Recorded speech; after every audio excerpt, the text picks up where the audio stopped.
maximize our time with you. We know your time is valuable. We kind of had some questions about like branding, personal branding. Sure. We see that you talk a lot about it on your vlog, and we kind of wanted to know, how important is it to build a personal brand, and do you think everybody should do it for any line of work?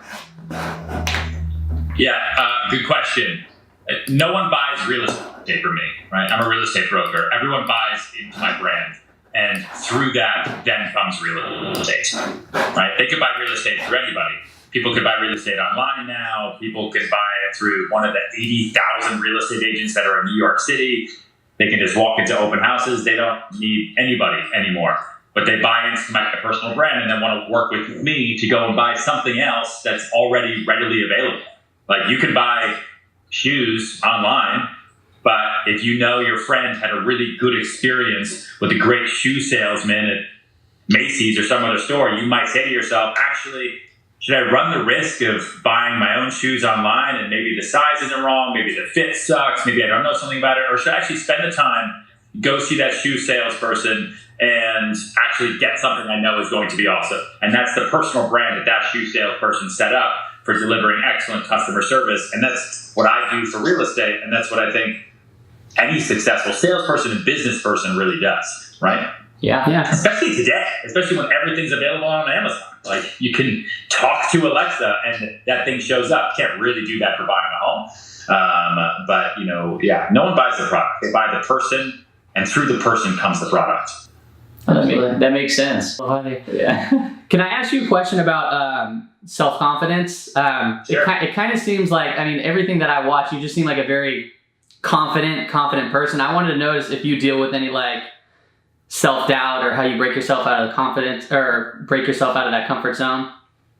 Yeah, man, I have self-doubt every single day. I think my biggest driver is probably fear of failure, right? And it's one that, like, you kind of have like imposter syndrome a little bit, where like, why are people buying things through me? Like, do people even believe I should be here? And if I sold that, did I really sell it? Like, should I have sold it? So I have a lot of self-doubt, like, all the time. Probably because I was a pretty insecure, self-conscious little kid, and that kind of carried through. Like, I wasn't a popular kid. I wasn't good at sports. If you've read the book, like, I had a lot of like body image issues, both with weight and terrible skin. And it's like, got picked on, bullied, and all that shit, which like people go into all the time, so I'm not gonna like belabor it. But it definitely affected the way that I thought about myself growing up, both through high school and then in college. And then I got to New York City, and I realized I could start over. And I realized that every single day I could kind of become whoever I wanted to be, which was what was kind of cool about real estate. Like, every client that I meet, especially as a salesperson, like, they don't know me. I don't have to see them in class tomorrow, right? Like, I can be the best person I want to be for them, starting right now. And that idea really helped switch for me, like, how self-confident I could be, because I'm basically reinventing myself every day. And I don't mean fake it, I don't mean like, be somebody that you're not.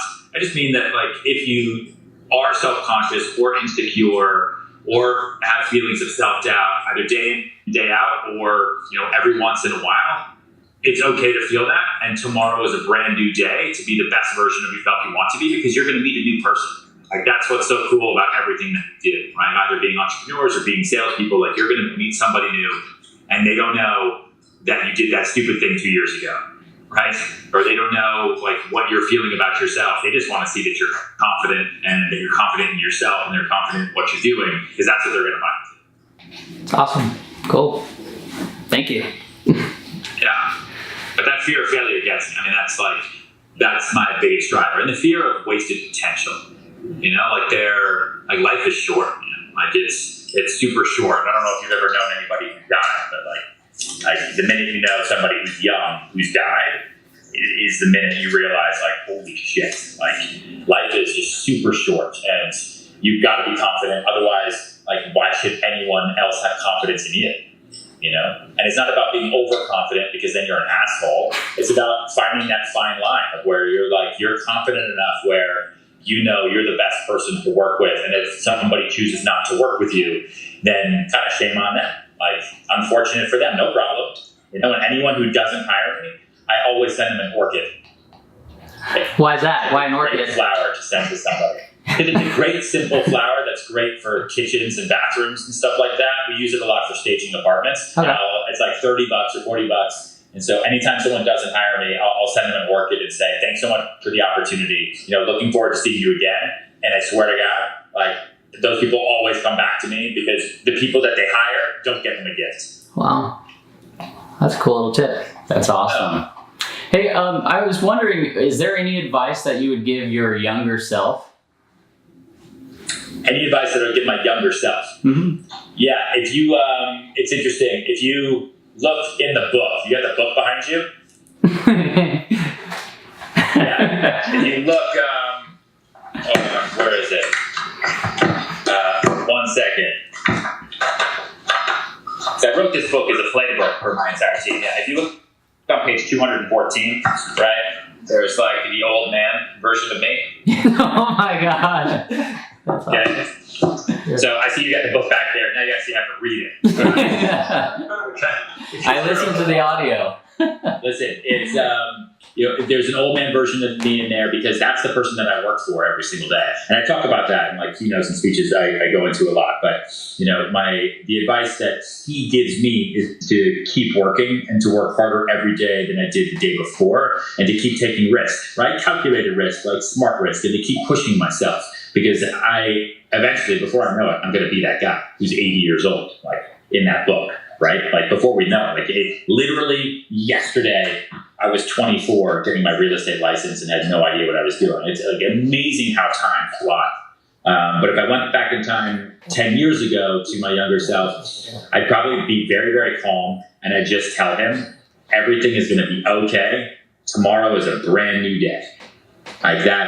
Like I wouldn't say anything too complicated because I think knowing myself and knowing how stressed and anxious I can get, I'd probably read into it too much. And I'd probably be really fucking freaked out that future me just like showed up from the future. And that would probably like throw me for a loop. But I tell him everything's going to be okay. And knowing that would be enough to get me out of bed bright and early every day to go and crush it every single morning because everything is always going to be okay. It's always going to work out. That's great. Thank you. Your vlog, by the way, is awesome. I love it. And yeah, it's great editing there, dude. Good editing. Great. But so how's the focus? How's the focus? Oh, the focus is always out of focus, but that's okay. The song made up for it. Wow. Wow. Autofocus. Wow. Kidding. So, I mean, you have a vlog, you have a book, you have all this stuff. My question to you is, and then on top of that, your Audible has like 1,500 like 5-star reviews. So you have an audience that's telling you they love audio. Yeah. How come you don't have a podcast? I'm about to. Yeah, it's funny. It's funny how many people listen to the audiobook. I didn't know that it had that many reviews. It's crazy. I'm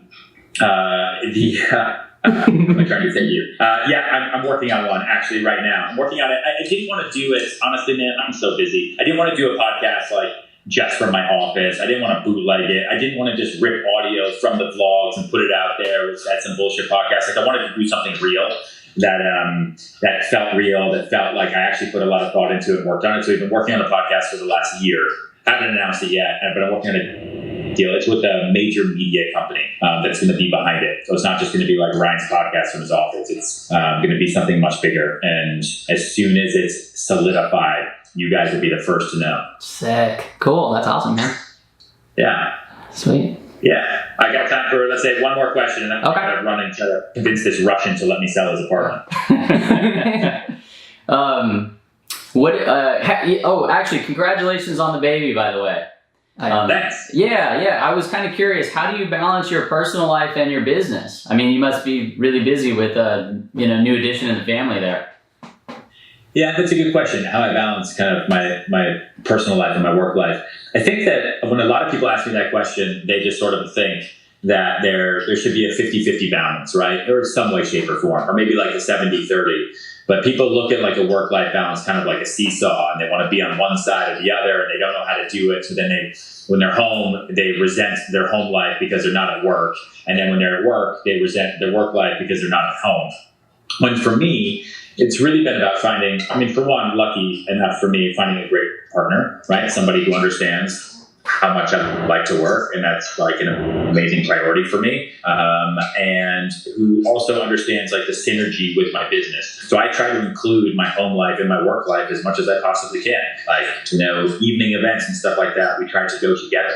I touch base 100 times a day, right? Facetime, like we're doing right now, is an amazing thing to do, and just doing it randomly, like at 10 a.m. Hey, what are you doing? You're leaving the gym? Where are you? What you at work? Like, what's going on? Like, sending little gifts. That way, you are always connected, and it's not like I go to work and I don't talk to you till 5 p.m. or I touch base with you by text once, right? That feels like you're segregating your life, which I think is pretty unhealthy.